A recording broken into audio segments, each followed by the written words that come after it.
All right, BKFC 87 Hollywood. We're breaking this card down from the bottom to the top. I've got my picks, the strongest leans, a few fights that could end up being a lot more competitive than people think. We're starting at the bottom of the card. We got Ernesto Suarez versus Victor Flor.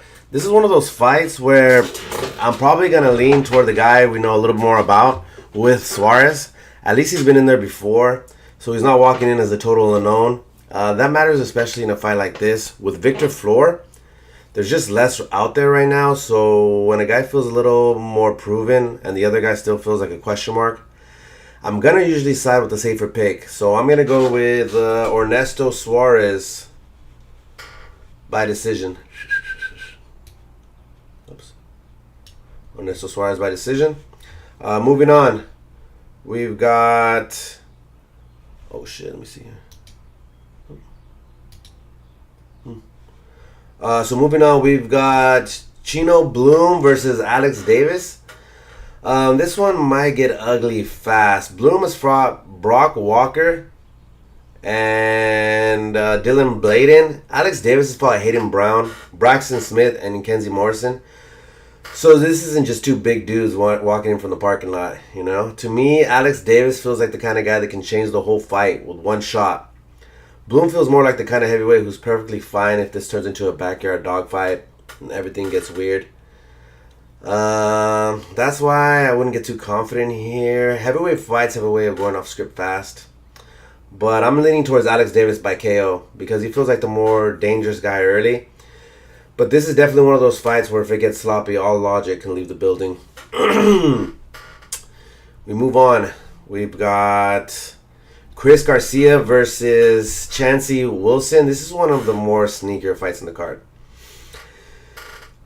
This is another one where you just can't look at all the fight records and think that tells the whole story. Chris Garcia has fought Mike Livingston, Robert Armas, and Austin Lewis. Chancey Wilson has fought J.R. Ridge, Andrew Strode, and G. Perez. So both guys have been around enough that this should be a real fight. To me, Chris Garcia just feels like the stronger side here. He feels bigger, he feels cleaner, more dangerous overall. Chancey's got enough experience to make things awkward, and he's definitely somebody you don't overlook. But Garcia still feels like the better pick here. I'm going Chris Garcia by TKO. Let's go. We move on to the main card.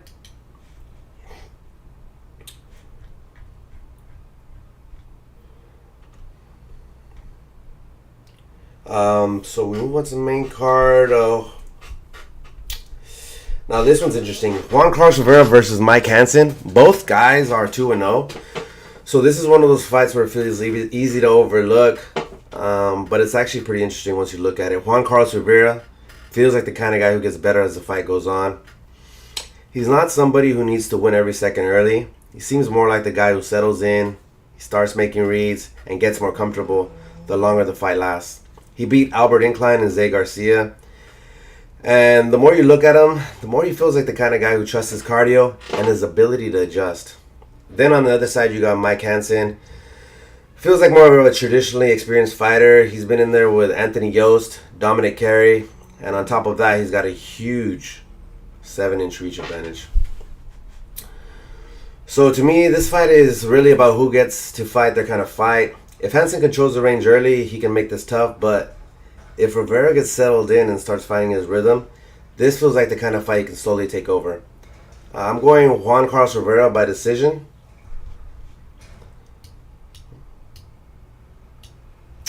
But this is definitely one I'd be a little careful with because Hansen has the kind of length and the experience that can make this tricky.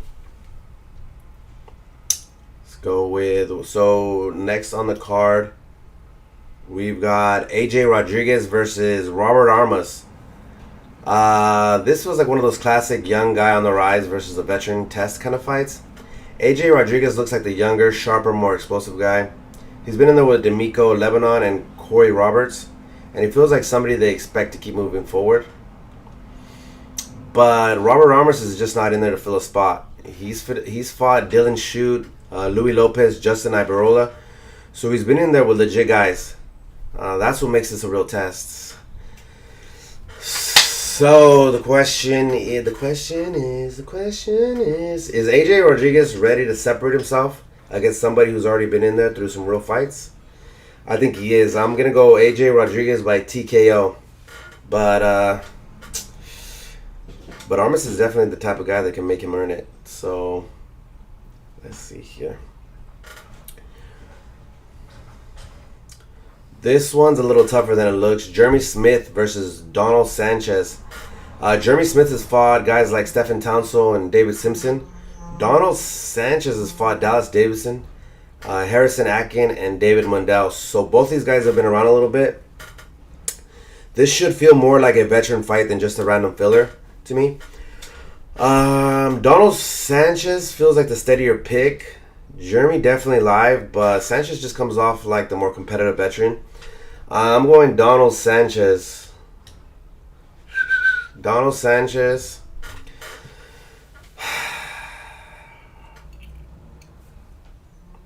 Yeah, I'm going to go Donald Sanchez by decision. It wouldn't shook me at all if this ends up being gritty and competitive for sure.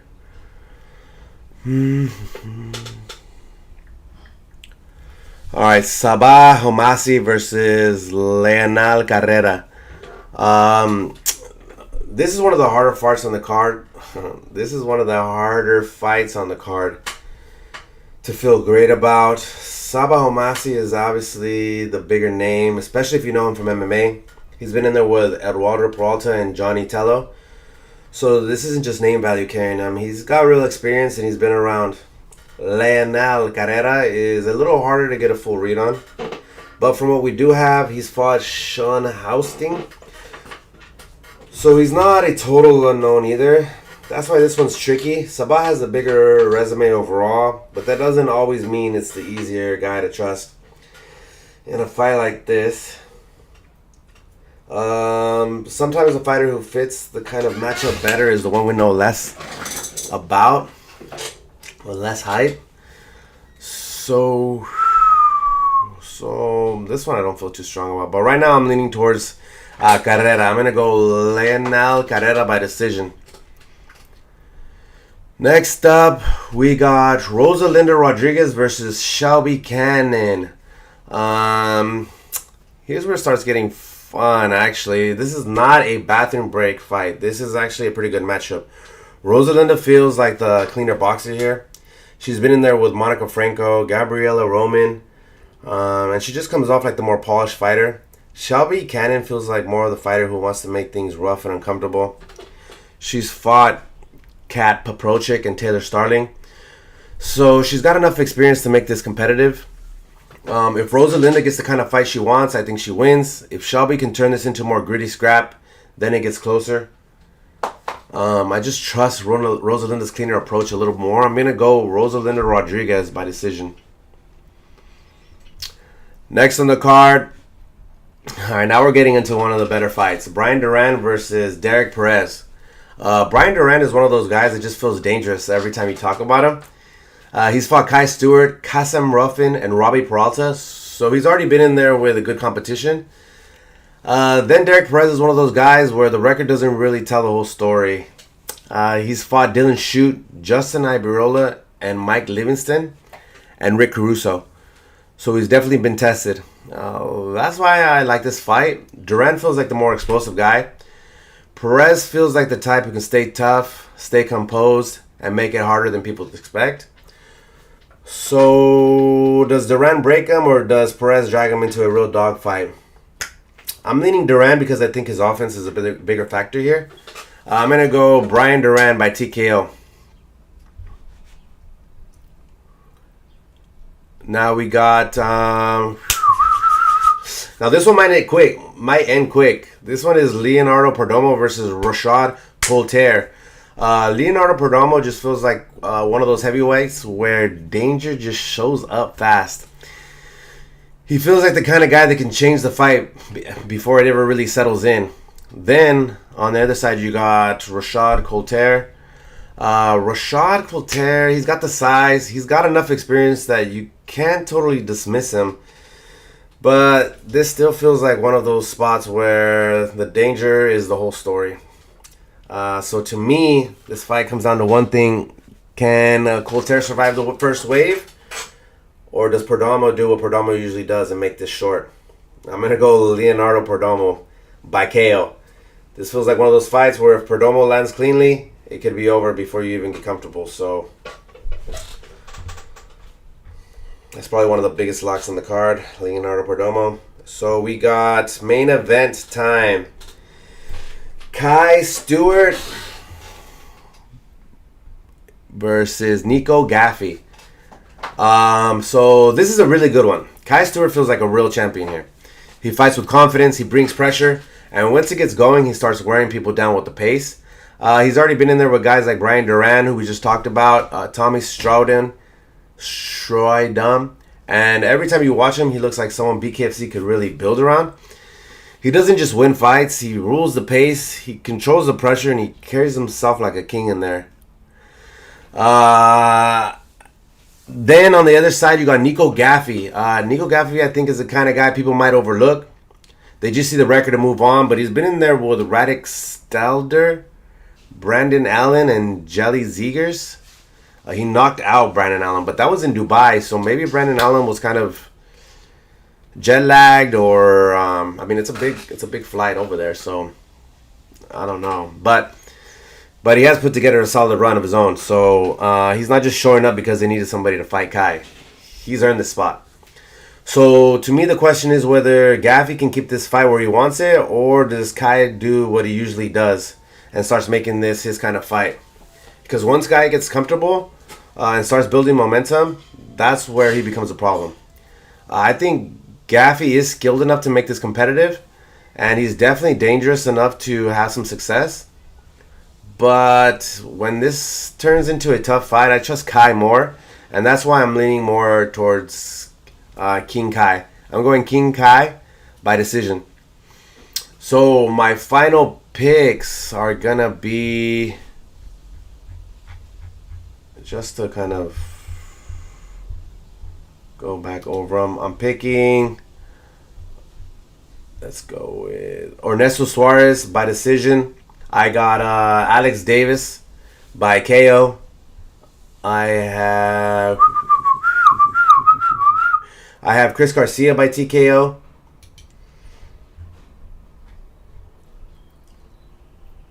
I have Juan Carlos Rivera by decision. I have AJ Rodriguez by TKO. I have Jeremy Smith versus Donald Sanchez. I'm going to go, I have Donald Sanchez by decision. I got Sabbah Hamasi versus Leonel Carrera. I'm taking Carrera by decision. I got Rosalina Rodriguez by decision. Brian Durant I have by TKO. Leonardo Purdomo for sure TKO. And then I have Kai Stewart by decision. The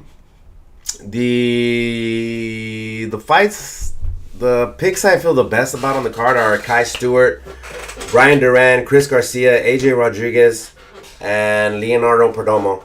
Those are the ones I feel the cleanest about the side. Fights I'd be more careful with would be Homasi versus Carrera, Rivera versus Hansen, Bloom versus Davis, and Suarez versus Floor. These are the fights where I think things could get a little tougher than they look. And then that's it. So these are my picks for BKFC 87 Hollywood. Let me know where you think I'm wrong, which fight you think is the biggest sleeper on the card, and any other input you